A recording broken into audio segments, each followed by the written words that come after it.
Hello, જય શ્રી કૃષ્ણ. કેમ છો બધા? મજામાં હશો એવી અપેક્ષા રાખું છું.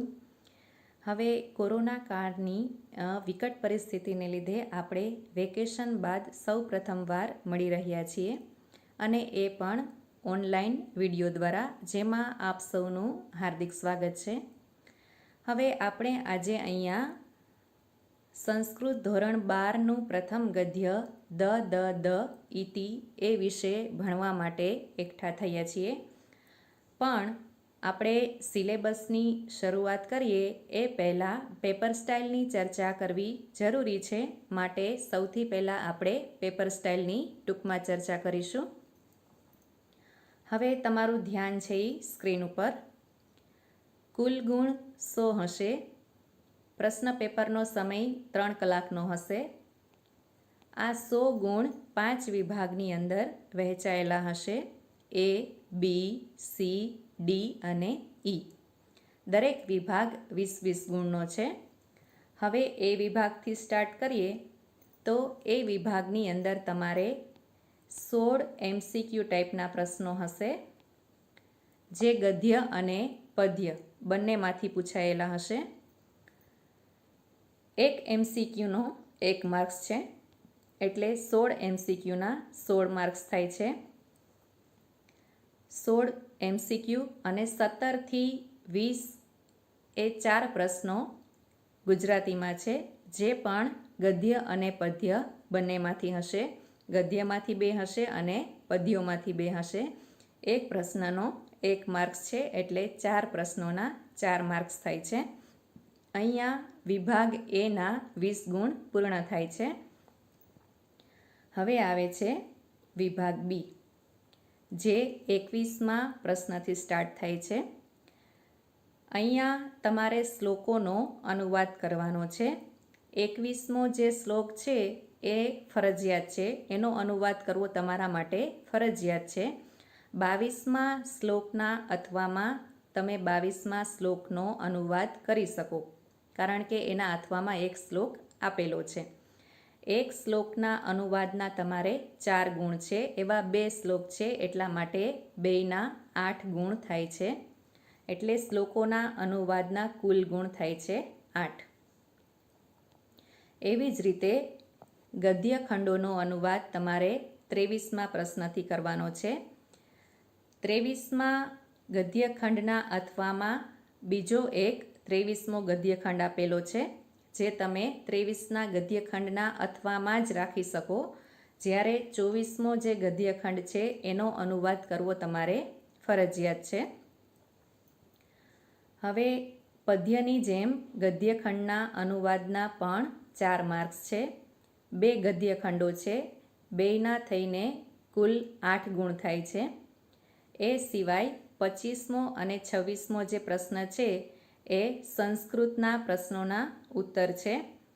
એક પ્રશ્ન ગદ્યમાંથી હશે અને એક પ્રશ્ન પદ્યમાંથી હશે. એક પ્રશ્નના 2 માર્ક્સ છે, એટલે 2 પ્રશ્નના 4 માર્ક્સ થાય છે. અહીંયા વિભાગ બી છે એ પૂર્ણ થાય છે. વિભાગ બીની અંદર 2 પદ્યખંડોનો અનુવાદ, 2 ગદ્યખંડોનો અનુવાદ અને 2 સંસ્કૃતના પ્રશ્નો, કુલ ગુણ થાય છે 20. હવે આવે છે વિભાગ સી.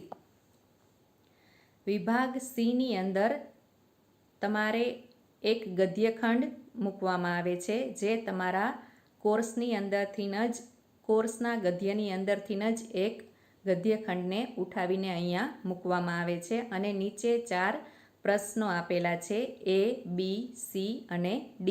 આ 4 પ્રશ્નોના જવાબ તમારે ઉપર આપેલા ગદ્યખંડમાંથી શોધવાના છે.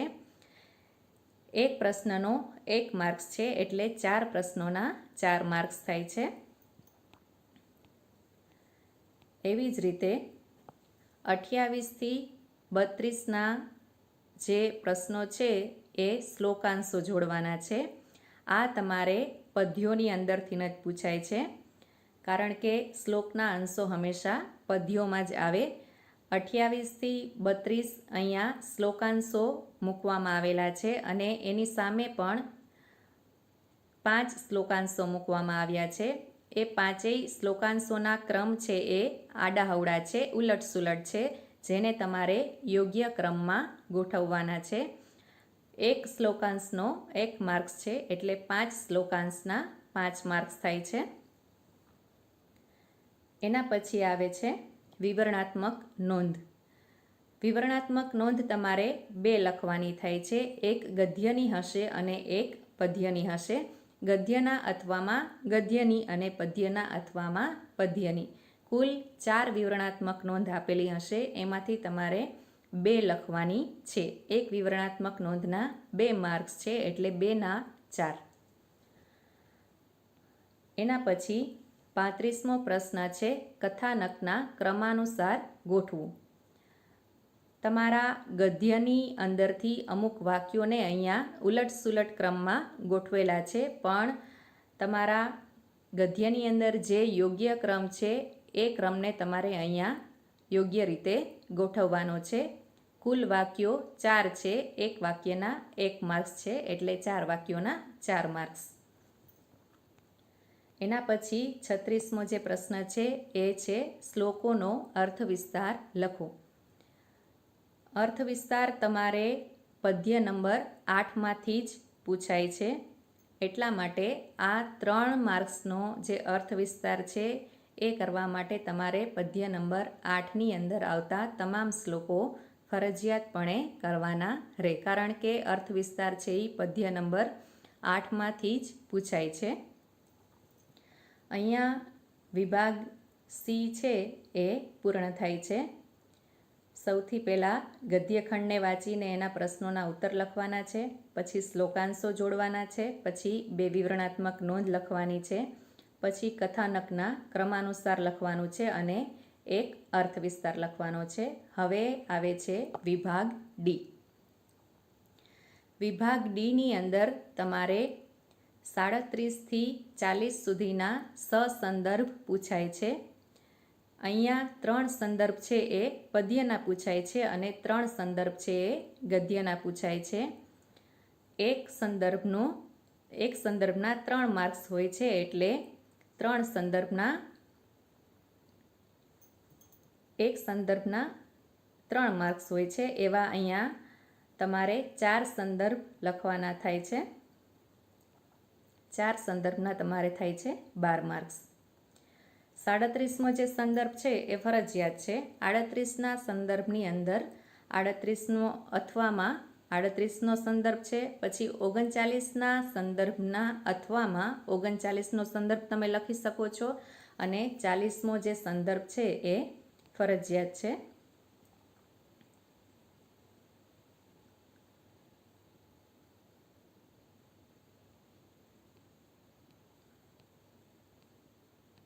હવે આવે છે સમીક્ષાત્મક નોંધ. સમીક્ષાત્મક નોંધ તમારે 2 લખવાની થાય છે. અહીંયા કુલ 4 આપેલી છે. 41ના અથવામાં 41મી અને 42ના અથવામાં 42મી. એક ગદ્યમાંથી હશે અને એક પદ્યમાંથી હશે. સમીક્ષાત્મક નોંધના 3 માર્ક્સ છે. 2 સમીક્ષાત્મક નોંધ અહીંયા તમારે લખવાની છે, એટલે સમીક્ષાત્મક નોંધના 6 માર્ક્સ થાય છે. એના પછી આવે છે શ્લોકોની પૂર્તિ કરો.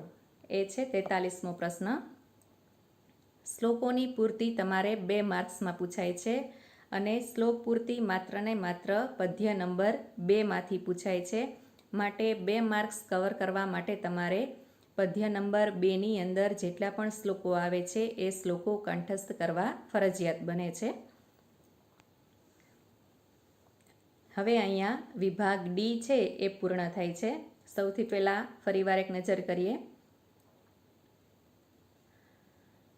સૌથી પહેલાં આવે છે સંદર્ભ, જે 12 માર્ક્સના છે. એના પછી આવે છે સમીક્ષાત્મક નોંધ, જે 6 માર્ક્સની છે. એના પછી આવે છે શ્લોક પૂર્તિ, જે 2 માર્ક્સની છે. હવે આવે છે વિભાગ ઈ. વિભાગ ઈની શરૂઆત 44ના પ્રશ્નોથી થાય છે. 44ના પ્રશ્નોની અંદર તમારે 3 પરિચયાત્મક નોંધ આપેલી હશે. એમાંથી તમારે કોઈ પણ 2 પરિચયાત્મક નોંધ લખવાની થાય છે. આ પરિચયાત્મક નોંધ તમારા પાઠ્યપુસ્તકની પાછળ જે સંસ્કૃત સાહિત્યનો પરિચય આપેલો છે એમાંથી પૂછાય છે. એક પરિચયાત્મક નોંધના 3 માર્ક્સ છે, એટલે 2 પરિચયાત્મક નોંધના 6 માર્ક્સ થાય છે. પછી 45મો પ્રશ્ન પણ પરિચયાત્મક નોંધનો જ છે, જે એક જ છે અને ફરજિયાતપણે લખવાની થાય છે અને એના 2 માર્ક્સ છે. એના પછી 46મો પ્રશ્ન છે, ન્યાય સમજાવો. તમારા પાઠ્યપુસ્તકની અંદર કુલ 10 ન્યાય આપેલા છે, એમાંનો એક ન્યાય તમારા પેપરમાં પૂછાય છે. એના અથવામાં બીજો કોઈ ન્યાય આપેલો હોતો નથી, એટલા માટે તમારે 10 ન્યાય કરવા ફરજિયાત બને છે. એક ન્યાયના 2 માર્ક્સ છે. એના પછી 47મો અને 48મો પ્રશ્ન છે, છંદ અને અલંકારનો. છંદ 2 માર્ક્સમાં હોય છે અને અલંકાર પણ 2 માર્ક્સમાં હોય છે. છંદ અને અલંકારના કુલ માર્ક્સ 4 છે. 4 માર્ક્સ કવર કરવા માટે તમારે છંદ અને અલંકાર ફરજિયાતપણે કરવાના થાય છે. એના પછી 49, 50 અને 51 આ 3 પ્રશ્નો આવે છે. આ ત્રણેય પ્રશ્નો સંસ્કૃત સાહિત્યના પરિચયમાંથી, છંદ અને અલંકારમાંથી પૂછાય છે. એક પ્રશ્નના 2 માર્ક્સ છે. આવા 3 પ્રશ્નો આપેલા છે, તો 3 પ્રશ્નોના કુલ 6 માર્ક્સ થાય છે. અહીંયા તમારું સંસ્કૃતનું પેપર છે એ પૂર્ણ થાય છે. આવા કુલ 5 વિભાગો તમારે આપેલા છે.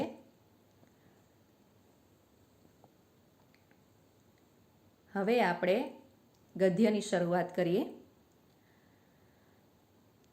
ગદ્યનું નામ છે દ ઇતિ. આવું કોઈ પણ ગદ્યનું શીર્ષક સાંભળીએ એટલે સૌથી પહેલાં આપને એવો પ્રશ્ન થાય કે આવું તે કંઈ શીર્ષક હોતું હશે? પણ હા, આ એક ખૂબ જ યોગ્ય અને મહત્ત્વનું શીર્ષક છે, કારણ કે આ દ વર્ણ ઉપરથી બ્રહ્માજીએ દેવો, દાનવો અને મનુષ્યોને ઉપદેશ આપેલો છે. એક દ વર્ણ ઉપરથી સમગ્ર માનવ જાતને લાગુ પડે એવો અહીંયા બ્રહ્માજીએ ઉપદેશ આપેલો છે. જોઈએ આપણે વિસ્તારથી. પ્રસ્તાવના. વૈદિક સાહિત્યનું અંતિમ સોપાન ઉપનિષદ છે. સૌથી પહેલાં તો વૈદિક સાહિત્ય એટલે શું? તો વૈદિક સાહિત્યની અંદર 4 વેદો, બ્રાહ્મણ ગ્રંથો, આરણ્યકો અને ઉપનિષદોનો સમાવેશ થાય છે. 4 વેદો એટલે કે ઋગ્વેદ, યજુર્વેદ, સામવેદ અને અથર્વવેદ, પછી બ્રાહ્મણ ગ્રંથો, પછી આરણ્યકો અને પછી ઉપનિષદો. ઉપનિષદો એ 108 જેટલા છે, પણ સંસ્કૃત સાહિત્યમાં કુલ 11 ઉપનિષદોને મહત્ત્વ આપવામાં આવેલું છે.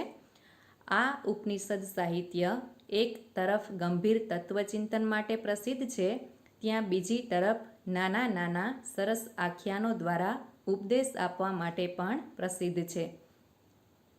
ઉપનિષદોની અંદર ખૂબ જ ગહન તત્વચિંતન કરેલું છે.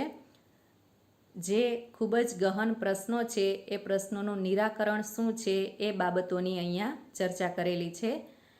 હવે આ પાઠ છે એ 108 ઉપનિષદમાં જે મહત્ત્વના 11 ઉપનિષદો છે એ ઉપનિષદની અંદર આવેલો એક ઉપનિષદ ઐતરીય ઉપનિષદમાં આવતા એક સુપ્રસિદ્ધ આખ્યાનના આધારે સંપાદિત કરવામાં આવ્યો છે. એટલે આ પાઠ છે એ ઐતરીય ઉપનિષદમાંથી લેવામાં આવ્યો છે. ઐતરીય ઉપનિષદની અંદર ખૂબ જ સરસ નાના નાના આખ્યાનો આપેલા છે અને એ આખ્યાનના આધારે જ આ પાઠ છે અહીંયા સંપાદિત કરવામાં આવ્યો છે. પૃથ્વી ઉપર રહેતો માનવ સમૂહ આકૃતિ વગેરેને કારણે સામાન્ય રીતે જોવામાં આવે તો એક સરખો લાગે, પણ જો સૂક્ષ્મતાથી વિચારવામાં આવે તો આ માનવ સમૂહ ત્રિવિધ રૂપમાં વહેંચાયેલો જોઈ શકાય. સામાન્ય રીતે આપણે દરેક માણસને જોતા હોઈએ તો દરેક માણસ એના આકારને કારણે સરખા લાગે. એના જે અંગો છે એ સમાન છે, એની જે આકૃતિ છે એ સમાન છે, પણ કેટલાક માણસો ઇન્દ્રિયોના દમનથી દૂર રહે છે. ઇન્દ્રિય જેમ ઈચ્છે છે તેમ વર્તવા તૈયાર રહે છે. આ બાબત કોને લાગુ પડે છે? તો આ બાબત છે એ દેવોને લાગુ પડે છે કે કેટલાક માણસો ઇન્દ્રિયોના દમનથી દૂર રહે છે, એટલે કે ઇન્દ્રિયો જેમ ઈચ્છે તેમ કરવા માટે તૈયાર થઈ જાય છે. આ બાબત દેવતાઓને એટલા માટે લાગુ પડે છે કારણ કે દેવતાઓ છે એ સ્વર્ગમાં હોય છે અને સ્વર્ગમાં માત્ર ને માત્ર સુખ જ હોય છે. ત્યાં દુઃખ નામનું કોઈ તત્વ હોતું નથી, એટલે એની ઇન્દ્રિયો જેમ કે છે એમ કરવા માટે એ હંમેશા તૈયાર રહેતા હોય છે અને ત્યાં હંમેશા ભોગવિલાસના સાધનો છે એ સરળતાથી પ્રાપ્ત થાય છે. એટલે ઇન્દ્રિયોનું દમન કેમ કરવું એ બાબતનું જ્ઞાન દેવતાઓ પાસે છે જ નહીં. કેટલાક લોકો પોતાની પાસે ઘણી બધી સાધન સામગ્રી હોવા છતાં તેનું દાન કરવામાં કંઈ સમજતા નથી. આ બાબત માનવને લાગુ પડે છે કારણ કે માનવ છે એના સ્વભાવમાં સંગ્રહની એક વૃત્તિ રહેલી છે અને એ વૃત્તિને લીધે માણસ છે એ લોભી બનતો જાય છે. હવે માણસે આવું ન કરી અને પોતાની જરૂરિયાત ન હોય એવી વસ્તુઓનું બીજાઓને દાન કરવું જોઈએ. જ્યારે કેટલાક લોકો દયા વગેરે માનવીય ભાવનાનો આદર કરવામાં માનતા નથી. આ પ્રકારના લોકોને પ્રજાના કષ્ટની કે તકલીફની કોઈ જ પ્રતીતિ હોતી નથી. આ બાબત છે એ દાનવોને લાગુ પડે છે કારણ કે દાનવો છે એના મનની અંદર, એના હૃદયની અંદર દયા નામનું કોઈ તત્વ જ હોતું નથી. એ સાવ લાગણી શૂન્ય હોય છે. એટલે આ બાબત છે એ દાનવોને કહેવામાં આવી છે. આ ત્રણેય પ્રકારના માનવ સમૂહ માટે પ્રજાપતિ બ્રહ્માએ જે એક વર્ણનો ઉપદેશ આપ્યો છે તે છે દ. ત્રણેય પ્રકારના માનવ સમૂહને લાગુ પડે એવો ઉપદેશ આ ગદ્ય ખંડની અંદર આપેલો છે અને એ વર્ણ છે દ. વિશ્વ સાહિત્યમાં કદાચ આટલો નાનો અને વ્યાપક ઉપદેશ જડે એમ નથી. ઉપદેશમાં ભલે આ ઉપદેશ દેવ, માનવ અને દાનવને લાગુ પાડવામાં આવ્યો હોય, પણ વર્તમાન સંદર્ભે એને વિશ્વમાં વસતા માનવ માત્રને લાગુ પાડવાનો છે. સંસ્કૃત સાહિત્યમાં એટલે કે ઐતરેય ઉપનિષદમાં કદાચ આ ઉપનિષદ છે એ બ્રહ્માએ ભલે દેવો, દાનવો અને માનવો ત્રણેયને આપ્યો છે, પણ હકીકતમાં જોઈએ તો આ ઉપદેશ છે એ માત્ર ને માત્ર માનવને લાગુ પડે છે કારણ કે અત્યારના સમય પ્રમાણે માણસ પણ ક્રૂર બનતો જાય છે, માણસ પણ લોભી બનતો જાય છે અને માણસ પણ ઇન્દ્રિયોનું દમન કરવામાં સમજતો નથી. એટલે આ ઉપદેશ અત્યારના સમય પ્રમાણે માણસને જ લાગુ પાડવાનો છે. એ પ્રમાણે સમગ્ર માનવ સમાજ જો દમન, દાન અને દયાનો ઉપાસક બની જાય તો ઘણી બધી સમસ્યાઓનું નિરાકરણ આપોઆપ થઈ જાય એમ છે. અહીંયા કહેવાનું તાત્પર્ય એમ છે કે જો માણસ જ આ દ વર્ણનો ઉપદેશ પોતાના મનની અંદર સમાવી લે, એને સમજે અને એનો ઉપાસક બની જાય તો ઘણી બધી સમસ્યાઓ એવી છે કે જેનું નિરાકરણ છે એ આપોઆપ થઈ જાય. હવે આપણે પાઠની શરૂઆત કરીશું. ઉપનિષત્સુ સંવાદ રૂપેણ અતીવ મનોહરાઃ ઉપદેશાઃ શોભન્તે. ઉપનિષત્સુ એટલે ઉપનિષદોમાં, સંવાદ રૂપેણ એટલે સંવાદના રૂપમાં, અતીવ એટલે અતિશય, મનોહરાઃ એટલે મનોહર, ઉપદેશાઃ એટલે ઉપદેશો, શોભન્તે એટલે શોભે છે. ઉપનિષદોમાં સંવાદના રૂપમાં અતિશય મનોહર ઉપદેશો શોભે છે. અત્ર ઐતરેય ઉપનિષદઃ પંચમ અધ્યાયસ્ય દ્વિતીયે બ્રાહ્મણે સ્વપુત્રાન પ્રતિ પ્રજાપતેઃ યઃ ઉપદેશઃ ઉપલભ્યતે તદ અત્ર પ્રસ્તુતયે. અત્ર એટલે અહીંયા, ઐતરેય ઉપનિષદઃ એટલે ઐતરેય ઉપનિષદના, પંચમ અધ્યાયસ્ય પાંચમા અધ્યાયમાં, દ્વિતીય બ્રાહ્મણે બીજા બ્રાહ્મણમાં, સ્વપુત્રાન પ્રતિ પોતાના પુત્રોને, પ્રજાપતેઃ એટલે પ્રજાપતિ બ્રહ્મા, યહ એટલે જે, ઉપદેશઃ એટલે ઉપદેશ, ઉપલભ્યતે આપે છે, તદ અત્ર તે અહીંયા પ્રસ્તુતયે પ્રસ્તુત કરવામાં આવ્યો છે. ફરીવાર સમગ્ર પેરેગ્રાફનું એકવાર ભાષાંતર. ઉપનિષદોમાં સંવાદના રૂપમાં અતિશય મનોહર ઉપદેશો શોભે છે. અહીંયા ઐતરીય ઉપનિષદમાં 5મા અધ્યાયના બીજા બ્રાહ્મણમાં પોતાના પુત્રોને પ્રજાપતિ બ્રહ્મા જે ઉપદેશ આપે છે તે અહીં પ્રસ્તુત કરવામાં આવ્યો છે. બીજો પેરેગ્રાફ. પ્રજાપતેઃ ત્રયઃ પુત્રાઃ દેવાઃ મનુષ્યાઃ અસુરાઃ ચ આસન. પ્રજાપતેઃ એટલે પ્રજાપતિ, બ્રહ્માને ત્રયઃ એટલે 3, પુત્રાઃ એટલે પુત્રો, આસન એટલે છે. પ્રજાપતિ બ્રહ્માને 3 પુત્રો છે. દેવાઃ એટલે દેવો, મનુષ્યાઃ એટલે મનુષ્યો, અસુરાઃ એટલે દાનવો. પ્રજાપતિ બ્રહ્માને 3 પુત્રો છે, દેવો, મનુષ્યો અને દાનવો. તેષુ દેવાઃ પ્રજાપતિમ પ્રથમ પ્રાર્થિતવन्तઃ. તેષુ એટલે તેમાં, દેવાઃ એટલે દેવોએ, પ્રજાપતિમ એટલે પ્રજાપતિ બ્રહ્માને, પ્રથમમ એટલે પ્રથમ, પ્રાર્થિતવन्तઃ પ્રાર્થના કરી, યત એટલે કે, અસ્મભ્યમ એટલે અમારા માટે, હિતકારકમ હિતકારી હોય, અક્ષરમ એવા અક્ષરનો, ઉપદિશતુ ઇતિ ઉપદેશ આપો એમ. ફરીવાર.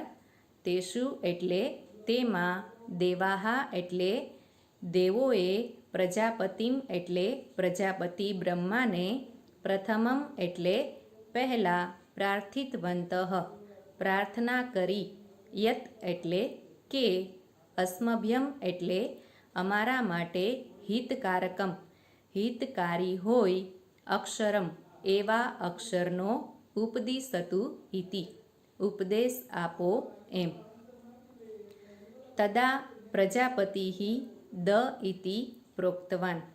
ત્યારે, તદા એટલે ત્યારે, પ્રજાપતિઃ એટલે પ્રજાપતિ બ્રહ્મા, દ એટલે દ, ઇતિ એટલે એમ, પ્રોક્તવાન એટલે બોલ્યા. ત્યારે પ્રજાપતિ બ્રહ્મા દ એમ બોલ્યા. અર્થાત દામ્યત ઇતિ. અર્થાત દામ્યત એટલે દમન કરો, ઇતિ એટલે એમ, અર્થાત દમન કરો એમ. અસ્ય અયમ આશયઃ. અસ્ય એટલે આનો, અયમ એટલે આ, આશયઃ એટલે આશય છે. સંધિ છૂટી પડે છે. અસ્ય અયમ આશયઃ. અસ્ય એટલે આનો, અયમ એટલે આ, આશયઃ એટલે આશય છે. દેવાઃ સંયમં કુર્વन्तુ ઇતિ પ્રજાપતેઃ ઉપદેશઃ.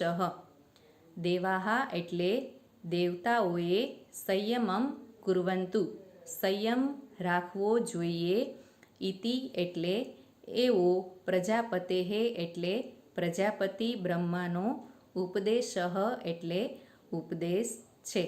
દેવોએ સંયમ રાખવો જોઈએ એવો પ્રજાપતિ બ્રહ્માનો ઉપદેશ છે. યતો હિ દેવાનાં કૃતે બહવઃ ભોગાઃ સુલભાઃ સંતિ.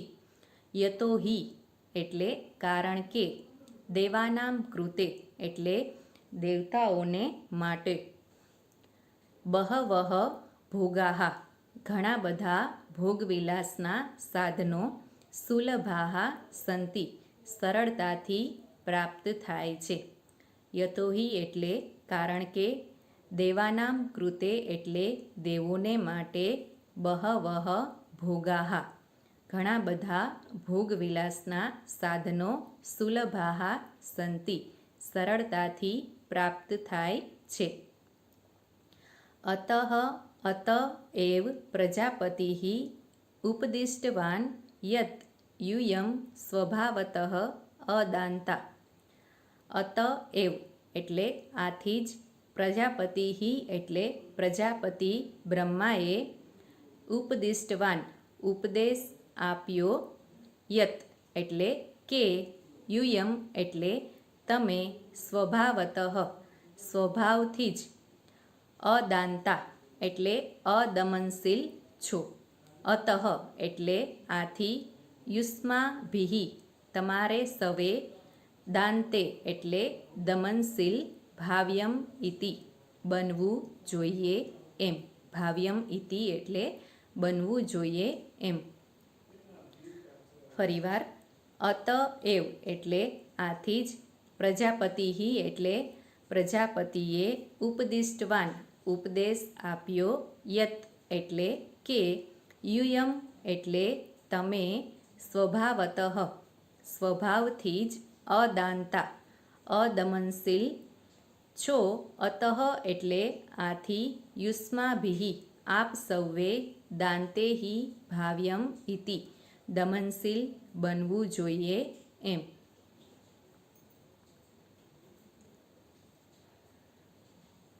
હવે આ ઉપદેશ છે એ દેવોને માટે છે. સૌથી પહેલાં પ્રજાપતિ બ્રહ્માને દેવો પ્રાર્થના કરે છે કે અમારા માટે, જે અમારા માટે કલ્યાણકારી હોય એવા એક અક્ષરનો ઉપદેશ આપો.